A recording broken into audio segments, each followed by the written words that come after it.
Good evening. Aren't we all a bunch of squabbling children at the moment? It's all getting a little bit frantic, isn't it? Especially in Wales here.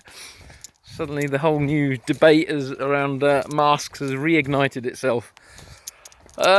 So I'm taking some nature time out, which is one of my favourite things to do when there's too much going on in the headspace, as they say. So behind me is a green field and a nice lovely bit of sunshine, and in front of me is a green field as well. So green is a great colour for relaxation, and kind of felt I've needed that a little bit today. Had a week last week with my children full time. I do 50% with my ex-wife. You know, we've got a good kind of system going now. Nice that after initial ups and downs, we come to amicable arrangements which don't affect the children so much anymore. But you know, full time with the kids does take its energetic toll at times, so it's nice to have a bit of time alone, a bit of kind of easing back into inward reflection, a little bit of outward projection, but mainly inward reflection. And the beer, all the stuff that's happening at the moment. You know I like to poke fun and you know, prod and poke and send some occasional inflammatory little remarks via Facebook just to piss a few people off, because that's what I do sometimes. You know, I challenge people, and I guess we're all just demons, you know, demonizing each other. Really, you know, we can't profess to be perfect beings, and you know, when we criticize our governments and when we criticize each other and when we're infighting, when we're fighting each other about issues and basically getting all crazy about it, it kind of shows where we're at, really, as a collective consciousness, doesn't it? Bit of a rabble, really, disorganised rabble, and at times though it's engineered like that. You know, this whole kind of dualistic principle that we exist within. You're kind of forced, yeah. You're not forced, but well, I suppose you are really. You know, you get to a point at times when certain life issues are in your face that you have to take a side. You have to be on one side of the pendulum, right? Being neutral is not an option, and a lot of people might disagree with me in certain spiritual circles. Oh, you know, we can just take the middle way, take the middle path, right? Which is what the Buddha taught. Actually, that's not what the Buddha taught, right? The Buddha did talk the middle path, but that's not what it means. That's a topic for another video. But the middle path doesn't mean being neutral, right? It doesn't mean doing nothing. It doesn't mean being completely transcendent, you know? It means, you know, to some extent, taking the middle way means creating balance within yourself, okay?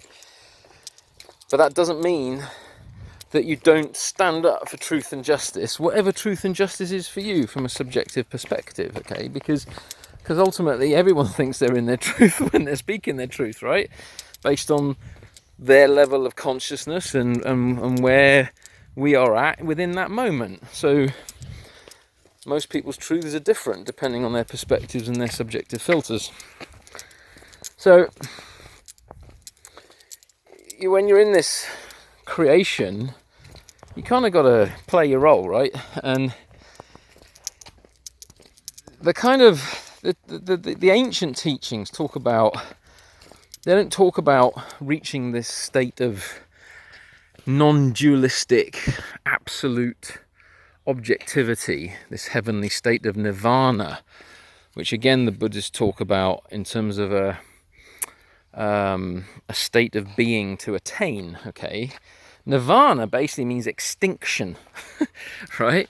It's basically an extinction of suffering, yeah? And we create a shitload of suffering for ourselves, right? But most of your suffering is within you, okay? Yes, external conditions can create suffering for us, like torture and isolation and pressure and crazy laws and confusing dictates and all this kind of stuff. You know, it can be a lot of head work to try and navigate your way through all this nonsense. But most of our suffering occurs within us, within our psychological frameworks, within our soul. And it's based on a number of factors, right? Which, again, I'm not going to talk about in this video, but essentially we've got to get to a point where we're just comfortable being where we're at and playing what role we're playing, right? And if we start to demonize each other, you know, from the perspective of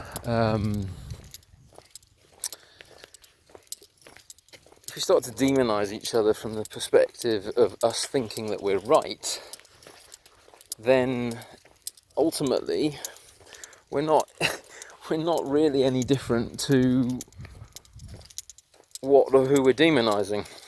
Okay? That's not to say you don't stand in your truth. It just means that, to some extent, recognize who you are in that process. And like Star Wars, right? There's always going to be this battle between light and dark, you know, not only on the physical level, but at the occult level. And occult, the word occult, as I'm sure you're aware, means hidden. I'm looking right because I'm just walking past a little forest. Can't really see much of it through the hedgerow.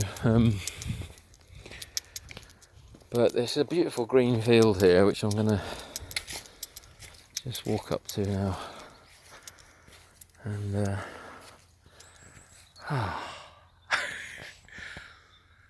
yeah, there we are. Peace and green. Green to feed the soul.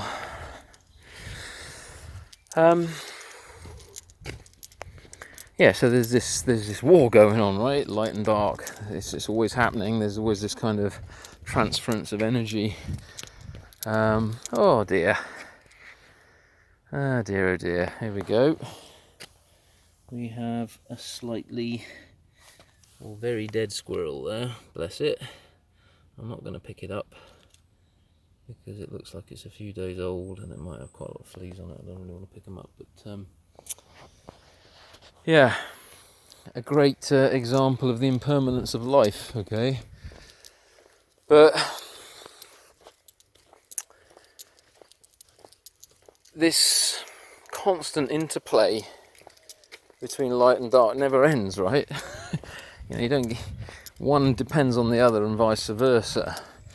You know, we can get into serious metaphysics and all sorts of conversations about how the light emerges from the abyss and how light then creates this illusory cosmos, which we're all kind of playing a role within the differentiation of energy in different forms, okay?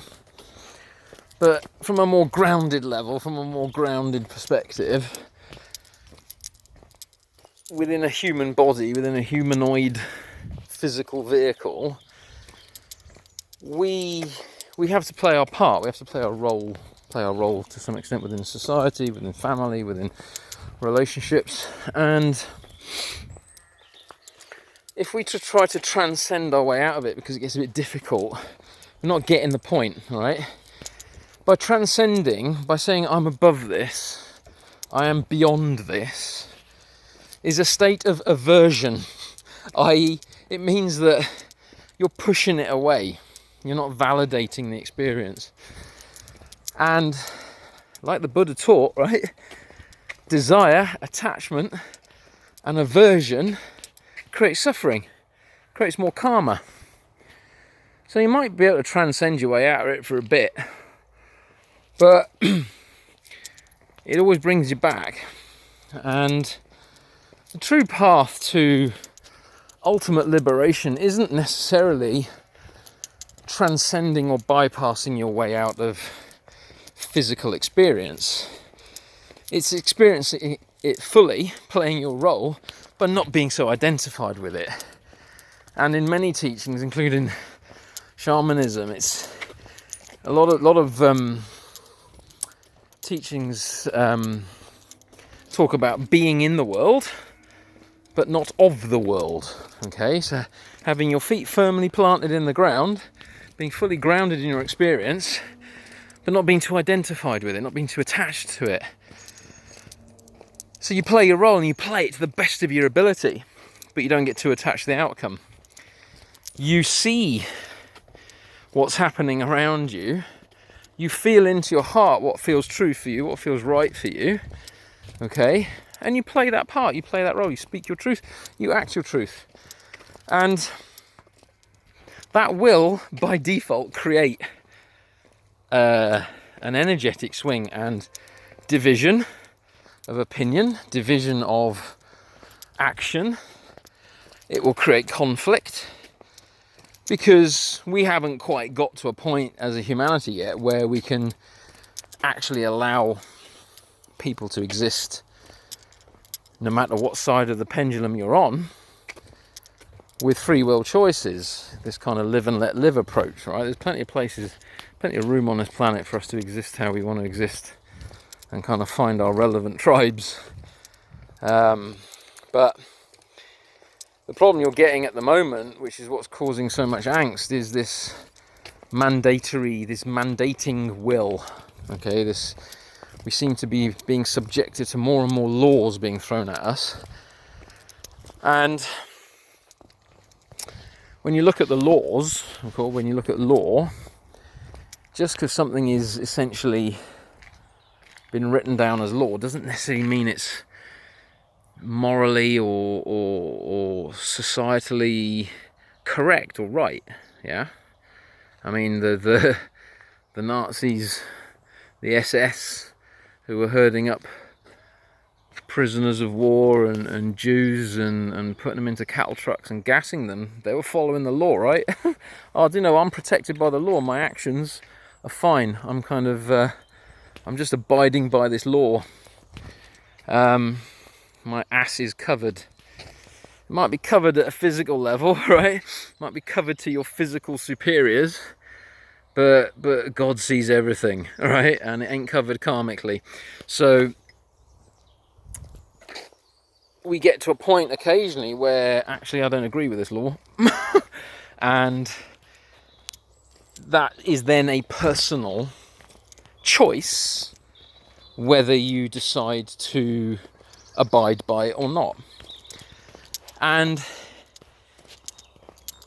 more often than not, we get ostracized and chastised at times when we don't abide by certain laws, because people just want to be law-abiding citizens, right?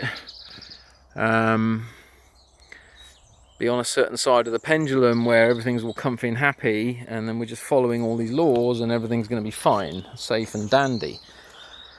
But what happens when more and more laws get imposed on you? It gets to a point where the restrictions to life and liberty, free will, free choice, ability to think freely, ability to make choices freely, ability to earn a living freely, ability to travel freely, ability to ultimately not be encased, imprisoned and enslaved, will become more and more difficult if we don't challenge some of the things that are potentially being thrown at us at the moment under the cover of certain under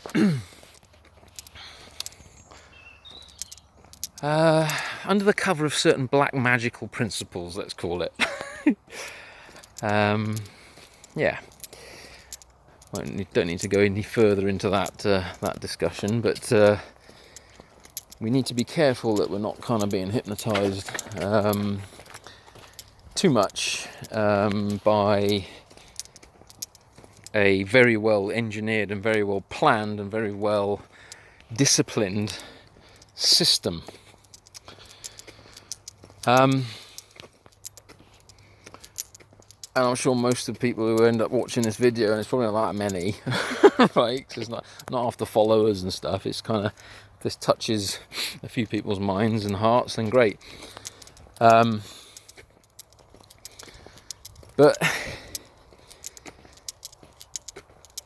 it's very difficult at times to exist within a framework of duality, right, wrong, left, right, up, down, dark, light, whatever you want to call it, and be in your truth when there is a majority principle or a majority that are in complete opposition to you. Okay? It takes a bit more courage, it takes a bit more energy, it takes a bit more personal power and empowerment and serenity within you to be able to be in that truth, despite what projections might be coming at you.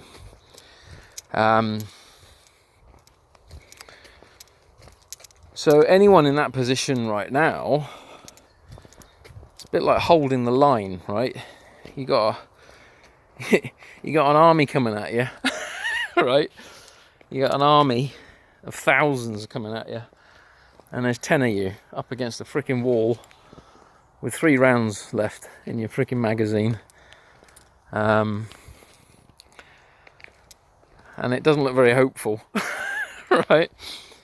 But like the old SAS used to say, yeah, if you've ever done any military training, if you've ever done any kind of warrior training, physical warrior training, there's this approach called do or die.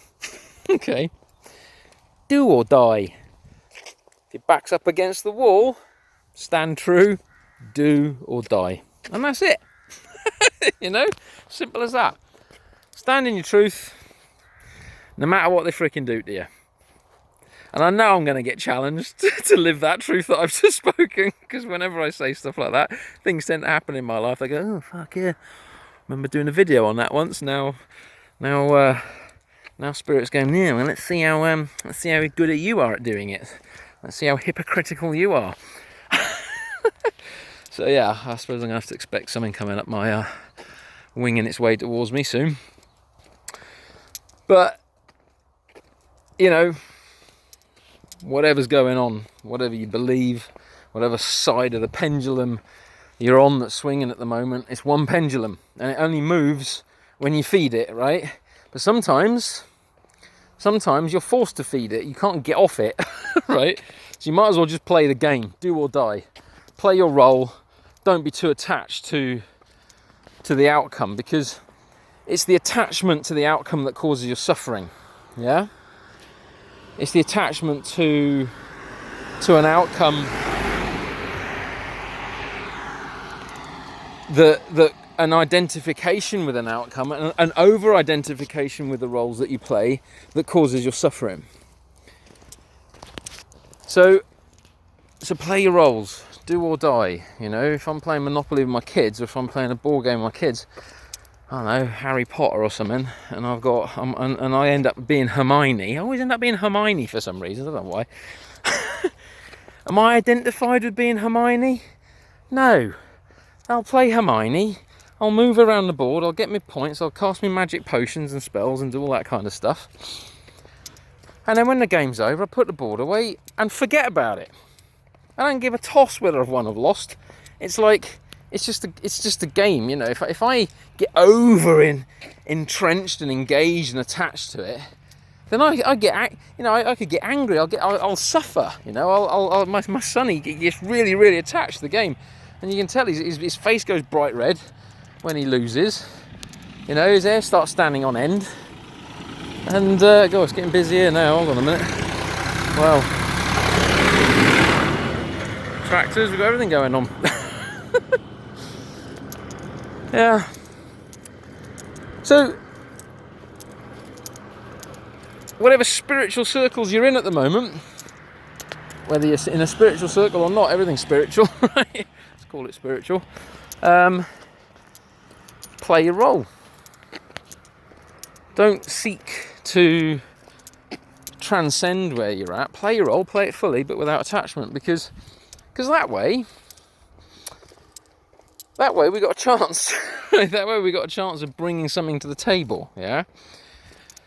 You know, since the Second World War, we've been so fattened up, if you want to look at it like that. You know, the sheep have been grazing the fields for quite a long time. They've had plenty of grass.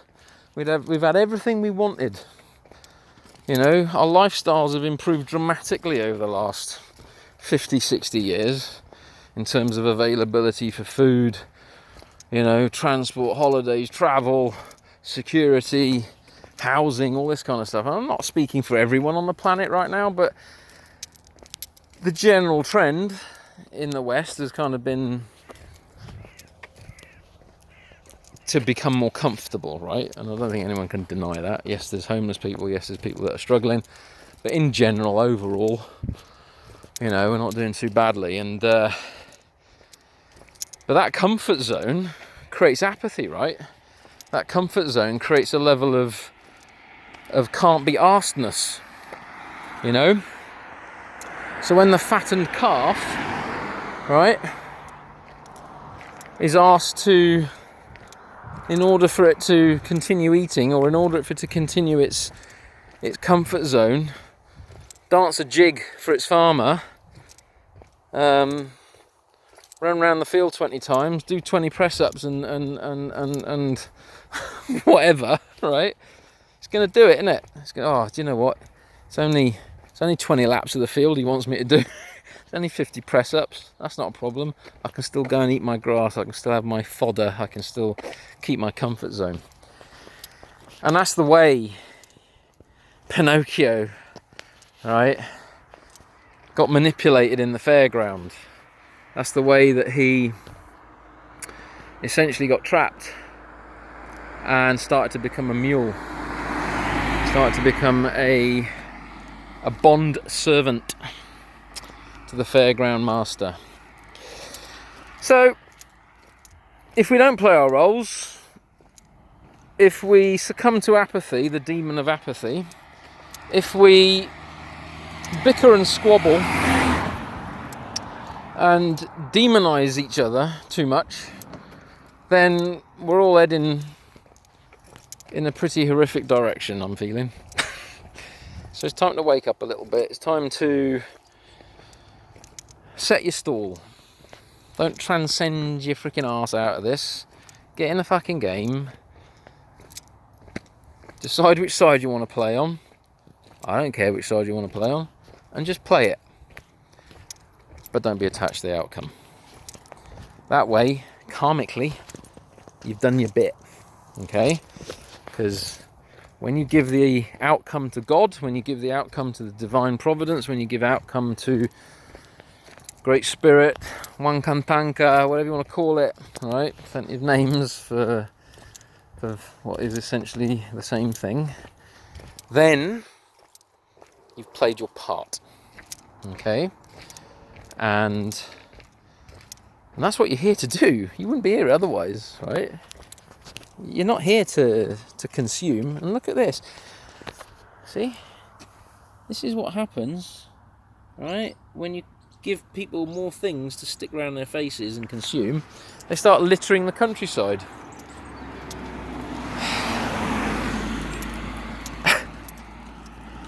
Crazy, isn't it? Anyway, I'm going to leave it at that because I've been rambling on. I'm just going to chill out on the rest of my walk, and I'll see you next time.